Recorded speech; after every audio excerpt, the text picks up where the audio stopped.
had a lot of mixed expectations and emotions going into this season, given the fact that I was very much not a fan of season 5. Them boys did not cook outside of like very specific aspects that I think are okay. I was very worried that this season would end up being around the same level of quality. I was losing my faith in the cast, the writers, the story itself. My love for these characters was starting to fade. Your boy was in the trenches for real. I was thinking, damn bro, this show fell off. This show's washed, bro. Boston Shag. I was losing my hope for this show being any good with every new leak, every trailer, every interview. I swear to God, it was like they were on the biggest self-sabotage tour I've ever seen. Then the time came to actually watch the season, and I ain't gonna hold you. It was pretty good. I can't lie, it was pretty good. The first episode, while having me worried at certain points, overall left me intrigued for the rest of the season. Episode 2 does great character work for Kreese, who is by far the best antagonist in this franchise, but more on that later. Episodes 3 and 4 were not as good as the first two, but they were still like passable, I guess. But going into the finale, I thought, damn bro, we really enter a season 5 territory with this one. We going back to the trenches with this one.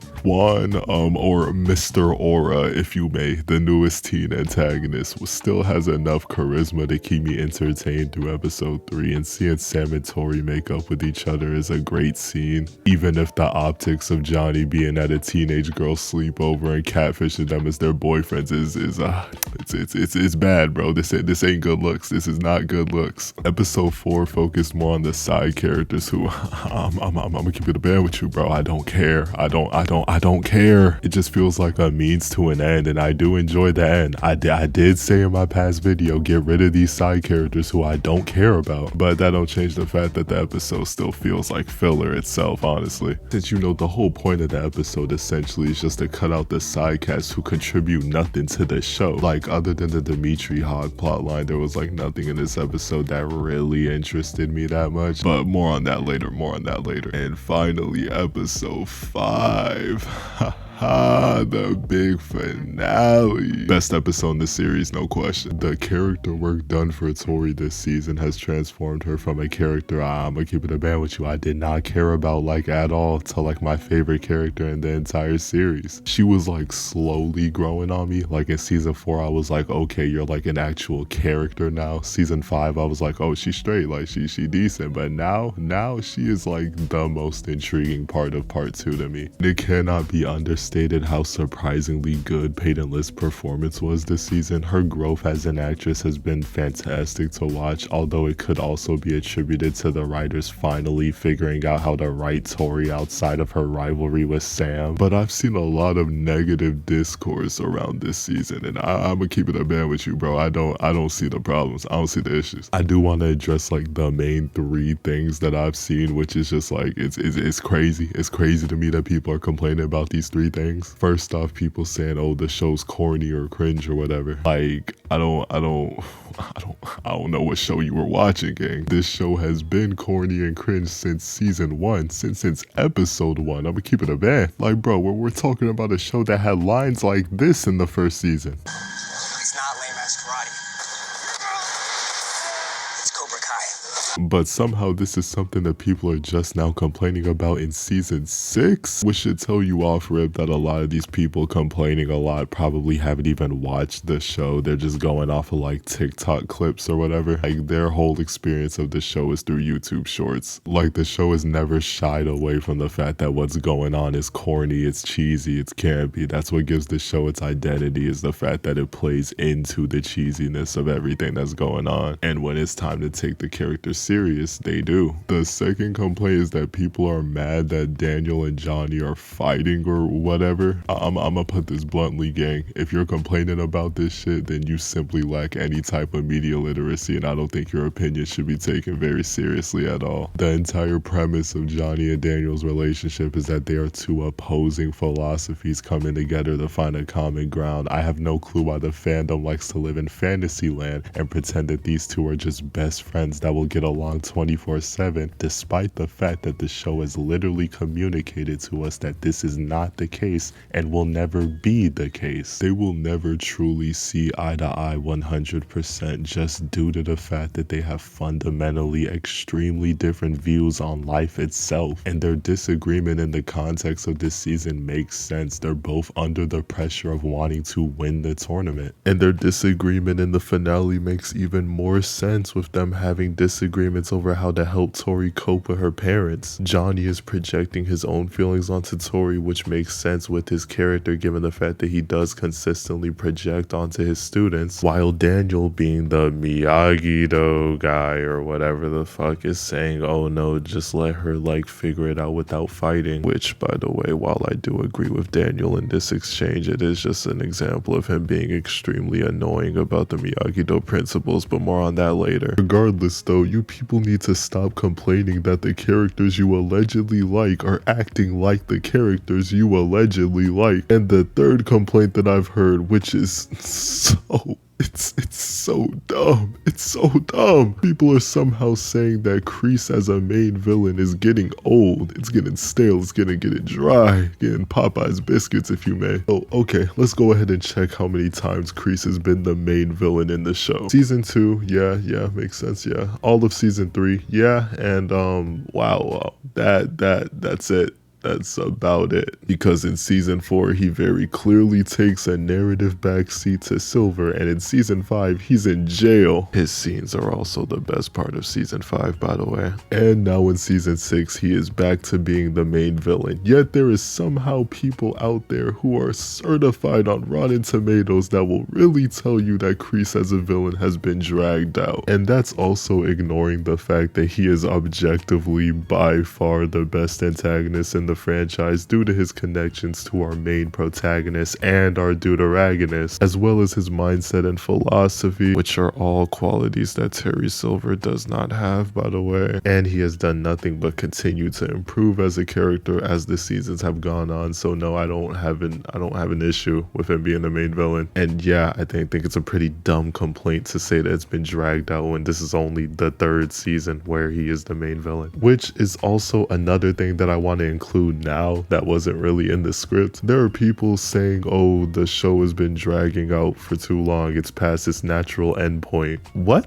the fuck did you want the ending of the show to be? Like, oh yeah, the show that's about Johnny Lawrence is gonna end with Daniel LaRusso beating Terry Silver, a guy who has no connection to Johnny Lawrence. Right. It's funny because this is like the most common thing I'm seeing people say, but they never elaborate. It's just them echoing and repeating the same talking points, and they all sound so stupid. You're all stupid. But internet hive mind is something that I do plan on making a video on anyway, because oh my god. So now that I got that out of the way, it is time for me to give my take on season 6 that a lot of you people have been asking for ever since I made my season 6 video before it came out. And it was alright. It was alright. Full transparency, I came in expecting this season to be bad, so me saying it's alright is already exceeding my expectations. Like I said earlier, episode 3 was kinda okay at best and carried by Sam and Tory's apology scene and Quan being him. Like, oh my god, this man, this goat. And episode 4 is slightly better but still isn't like amazing or anything. Like, this is a pretty mid-tier Cobra Kai quality episode. But episodes 1 and 2 are both pretty good, and episode 5 is the best episode in the series. No debate, absolutely no debate. Do not comment about that. Do not, I don't care. However, I do want to go over my positives and my negatives this season, and then I will go over my overall thoughts. Starting off with my first positive, Robbie Keene. The show addressed my main issue with Robbie heading into season 6, which is that he didn't really care about the fact that he has consistently come in 2nd place. This season addressed that, and at first I was thinking it kind of came out of nowhere, but after thinking about it some more, it does make a ton of sense. I mean, this season especially, he is just constantly around Miguel and is being reminded of the bright future that this this nigga has, while it is constantly weighing on him that he essentially has nothing. Like, after high school, this man is cooked. He is cooked. If he doesn't win this tournament, it's Jover. It's Jover for him. And this feeling of anxiety is amplified even more when he has to read Miguel's college application essay, which, while there's nothing wrong with the essay, it still reminds Robbie of the mistakes he has made and how this tournament can be the redemption that he's needed to set his life back on track. I've always been a really big fan of Robbie as a character, and admittedly, he has consistently been one of the most intriguing characters in the series to me besides season 2, because Jesus Christ, Miyagi-Do characters are so uninteresting and boring, which leads me to my first negative. My first negative is something that has been weighing on my chest for a while regarding this series, and it's really been a problem since season 3, and it's the writers being so obsessed with Miyagi-Do. Look, I like Mr. Miyagi. He's pretty based, and The Karate Kid was a classic that me and my mom watched relentlessly when I was a child. But this show was pitched as Johnny Lawrence redeeming Cobra Kai, and consistently, the Cobra Kai affiliated characters have been far more interesting than the contrary. And I'm not the only person who feels this way. The most popular characters among fans are Hawk, Johnny, and Miguel, and specifically red-haired Hawk. Robbie has become a far less divisive character when he went to Kreese and became infinitely cooler. Tory is generally more liked than Sam despite being an objective psychopath in seasons 2 and 3, and there's a countless amount of memes making fun of the fact that all Daniel does is meat ride Mr. Miyagi. Like, you would think they were on some tech nighttime in the way Daniel be talking about this man, like, brother, let him rest. And I'm pretty sure the writers are aware of this, considering how since season 3 they've been trying to add in the element of, oh, Mr. Miyagi wasn't such a perfect guy after all. Oh, see, Miyagi-Do does kill. Aren't they so cool and edgy, guys? And it just doesn't work. Like, I'm sorry, nobody cares. Miyagi-Do was cool in the 80s, but nowadays that's not why people care about this franchise. This show became popular because it was a story about a broken, flawed man redeeming the wrongs of his teacher and himself by helping out kids who needed guidance and confidence. I understand how important Daniel is as a character due to the fact that he was the main character of the movies, but like, I'm sorry, he shouldn't ever be just as much of a focus as Johnny. He just shouldn't. And quite frankly, him being such a big focus was one of the weakest parts of season 5. The show has lost a lot of its interesting and complex nuance by going the route of Miyagi-Do good, Cobra Kai bad. It's just lame and stupid, and quite frankly, if the show ends with Johnny as a Miyagi-Do sensei, I will not be satisfied at all. And I'm standing on that. I'm standing on that 10 toes down. Back to the positives though, as I said earlier, Tory has risen to my favorite character this season. I'm a sucker for miserable, tragic shit, and Tory embodies that to a T. Like, I don't know what Peyton List did to these motherfuckers, but they hate Tory. They cannot let her be happy for once. They also just flat out finally nailed her writing this season perfectly. Her relationship with Kreese is so sad to watch unfold, as the worse her life gets, the more his manipulation and her worldview gets validated. When her mother died, I not only felt pain for her, but I also kept thinking back to season 2 when she said the world shows us no mercy, so why should we? Like, first off, that shit cold. That shit cold, I ain't gonna lie. But this single line of dialogue has characterized Tory so much for the show, and seeing her regress and come full circle to it was a genuinely heartbreaking moment. Like, seriously, Peyton List's performance this season left me speechless, and I genuinely thought she was gonna injure Sam. Like, I was worried. So that's a character that I feel like has gotten great treatment this season. Absolutely phenomenal. No complaints at all. Yeah, let's go ahead and take it to the other side of the spectrum so I can complain about my next negative for this season. And it's an issue that was probably my main issue with season 5 and still exists in season 6, and I don't think they're gonna fix it. The mistreatment of Hawk. First off, the fact that he was tied with Devin, Dimitri, and Kenny is already downright atrocious. I understand Hawk was never a main character or as relevant as the main 4 14s, but this is still someone who just won the All Valley and beat Robbie in season 4. You went out of your way to say that he's on Miguel and Robbie's level in season 5 just to cuck him again with a middle schooler, which is insane to me. Like, look at this. This is bad optics. This is bad optics, bro. This is a grown man getting slapped by an 8th grader and his mohawk. Oh my god. Oh my god. I spoke at length about how Hawk should have never gotten his mohawk back. It undermines his entire character arc from season 4, which if you ask me is honestly the best character arc out of all of the teenage characters, because it was something that was built up for the first 3 seasons and then paid off perfectly in season 4. And I knew that they were gonna have to double down on it because season 5 did, but not only did they double down, they made it even worse by giving him a fucking American flag in his head. And the entire plot line with Dimitri is so lame. I don't care. Dimitri is mad because Hawk hid the fact that he hasn't applied to fucking MIT yet,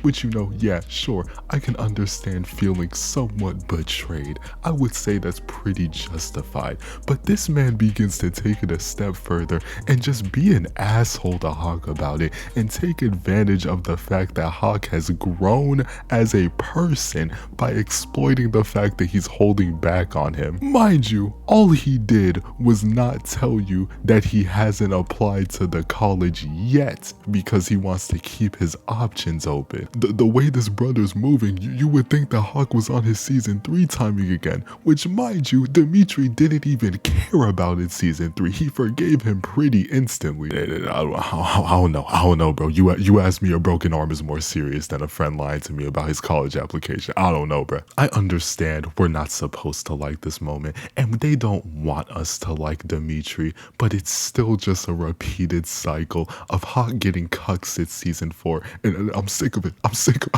of it. I'm in shambles. Please. My absolute last positive of part 1 is Kreese and everything regarding Korea. This element of part 1 was really cool. Like, I honestly can't even really explain it other than this is just aura. Every scene, bro, it's aura. Kreese continues to be the best antagonist in this franchise, as I explained earlier, and him conquering his weakness, which is Johnny, was a really well done scene. As I said in the Tory section, their relationship is so tragic to watch unfold, but you do buy into the idea that he genuinely cares for her. He genuinely wants to see her succeed. And while yes, this man's morals are obviously wrong, obviously messed up, you cannot deny that in his own way he views himself as improving the youth. This contrast to our protagonist is what will forever make him a far more compelling antagonist than Terry Silver ever could, and anyone who's mad about that fundamentally misunderstands this series and what they have been going for since season 1. So, overall, what were my thoughts on this season? I thought it was definitely a step up from season 5 in quality. Thank God. However, I don't think part 1 has lived up to the quality of seasons 1, 4, or even 3 if I'm being honest. However, it is definitely far from the worst season, which I've seen some people try to say. It's just alright, which isn't completely disappointing because part 2 does have me genuinely excited and looks like it could make season 6 climb the ranks for me, especially because part 1 seems to be like the calm before the storm. While there were things that frustrated me, it is definitely far from a bad season of television. I think a lot of the negatives are being extremely overblown. But for everyone who wanted my overall thoughts on part 1, I hope this was good enough for you. I don't have too much to say, but I definitely did like it. It's just, I mean, it's hard to review and talk about an incomplete product. At the end of the day, this is still just part 1 of 3, which is another reason why I don't understand why so many people are just jumping the gun on this season. Like, brother, these are the first 5 episodes of a 15 episode season of television. television. For all we know, the next 10 episodes could be season 4 level quality, and this show will be back to being peak. It is a decent start to what is looking like it's gonna be a good season if they go the direction that I want them to go. So overall for part 1, I'm thinking about a 7 out of 10. Yeah, that seems about right. If you enjoyed, be sure to like, comment, subscribe. We are on the consistency arc, I told you guys. But that's about it for me today. Hit the gym, make some money today, and I'll see y'all later type shit.